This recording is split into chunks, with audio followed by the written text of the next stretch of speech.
what's going on? I'm Joe Coffey with PremierGuitar.com. I've got Josh Viner with me here. Josh, how you doing, man? Doing great. Good to see you. Good, good. Hey, let's look at your new stuff. What's going on over here? Well, we have actually an unprecedented 6 new products for the show. The first are a couple of new pedals, sort of departed from the look that we've been doing for the past, 15 years. And the first is the Giggity. And you know what? On the Giggity, I think I'm going to defer that to James because he gives a much better explanation about it. But just we're going to see James here in a sec. He's going to play some things for us. So, okay.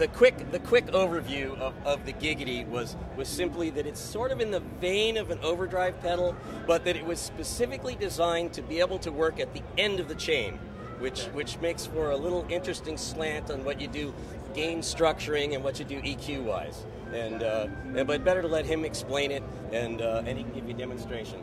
The Sparkle Drive mod is, the Sparkle Drive has been a very popular pedal for us. It's done very well, and over the years, a lot of guys have been modding it. And just as the Tube Screamer is a very popular pedal to be modded. And so we thought this would be really fun to add 3 modifications to the Tube Screamer portion of the circuit as standard. So there's a 4-position rotary switch. The first position is the stock Sparkle Drive, meaning it's a stock 808 circuit. The next 2 are 2 variations on the relatively common mods, asymmetrical clipping and the shifting of the EQ that you see from quite a few guys that are doing that.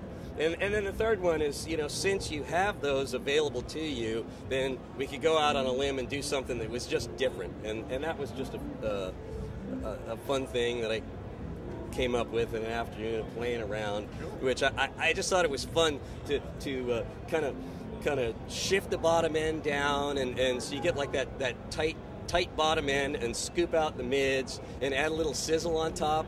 And it's kind of funny to me because it doesn't sound, it's a Tube Screamer with about 3 parts changed, and it doesn't sound anything like a Tube Screamer. Everything that you know a Tube Screamer to be, it doesn't sound like that. And that's a little Voodoo Lab humor in there. But the other thing that we did with these, it was just fun, is sometimes you just take everything that you know and everything you're doing and build products. It's like, let's do something. If I was making it for myself, sometimes you forget about doing that. You're making a product for the market, and sometimes like, I'm going to make something for me, and this is what I would do. And so we used some different parts in it that we didn't use on other designs. I mean, some stuff that on it, it doesn't make it sound any better to have machined aluminum knobs on it, but that's what I want on mine. That's cool. So anyway, so moving right along, we have 2 new models of the pedal switcher, the PX4 and the PX8.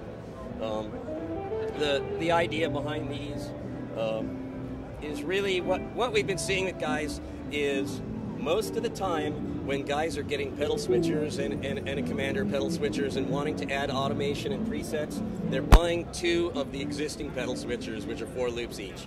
And it's just more economical for us to build an 8-loop switcher than it is to 2 separate 4-loop switchers. So it's really something that lets us give more value for a quality product. It's great, and it's really small. You can really economize a board with this. Just smack it right on the front, eliminate the tap dance. There were 2 other changes, and that's one of them, was we made it, it's funny to me, the depth is only a 1/2 inch narrower than the existing pedal switcher, but I look at it and it just looks much smaller. The other was we really spent some quality time stepping on switches and thinking, can we squeeze the spacing just a little bit and still have it be ergonomic? Because it's just that trade-off. You want it easy to step on, but at the same time, you want to have it as compact as possible on the pedal board. And I think we did a good job. And certainly there's many other products out there that use a similar spacing, and nobody complains about those. So that's neat. And then the 4-loop switcher is just a little bit scaled back. It doesn't have the insert point. It doesn't have a buffer. So you can use it. You can string these together as many as you want. So if you have more than 8 pedals, you can add that to it. If you have 4 pedals, you could certainly use that instead of the other pedal switcher. Besides the size, the one other change in this model is that now they run on 9-volt DC low current. The other one was 9-volt. It actually required 12 volts, a little bit more current. You could power the other one off of a pedal power. However, you get more flexibility because these you can power from any of the outputs on the pedal powers. So it's a little bit more convenient to deal with the powering. Speaking of power? Speaking of power, the last thing we have are 2 new models of the pedal power, and we were showing really just new products, but on this I didn't want anybody to get the wrong idea that we were discontinuing the existing pedal power, and this is just filling things out. You know, the Pedal Power 2 Plus has been a fantastic product. Its acceptance has been enormous, but one size does not fit all. So the first was the Versa. You might want to take a peek from the bottom side, because then you can see the labeling on it, on the Versa. What we did is, we certainly commonly get calls from guys that they buy our power supplies, and part of what they're trying to do, besides sound good and not add noise and so forth, is they want to get rid of wall warts. And so it's always a little bit of a drag when somebody calls, I got your pedal power, but I have a whatever, eventide time factor. Sorry, you have to use the adapter. I have a whammy. Sorry, you have to use the adapter. And so the idea behind the Versa is it eliminates that. In addition to having basically the same features as a 2 Plus without the sags, we added to that, it has high current outputs, 9, 12, 15, 18, 24, 9 AC, 12 AC, and it covers all of these, you know, where you need AC for, you know, a foot controller, a wireless, 15 volts to run the radial stuff, you know, the tone bones, you know, high current 12, you can run any of the eventide pedals and so forth. And I think it was a really good mix of things to eliminate wall warts, and for an opportunity to have a single power supply solution that's just going to do everything that you need. The opposite side of the spectrum is the Pedal Power ISO 5, which the idea behind that was to really solve 2 problems.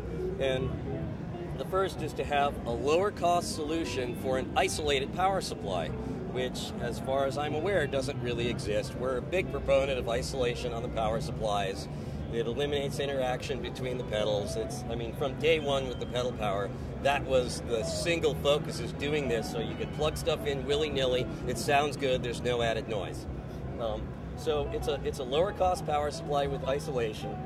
The other thing was, you get a lot of guys that don't have big pedal boards. They have 3 pedals, 4 pedals.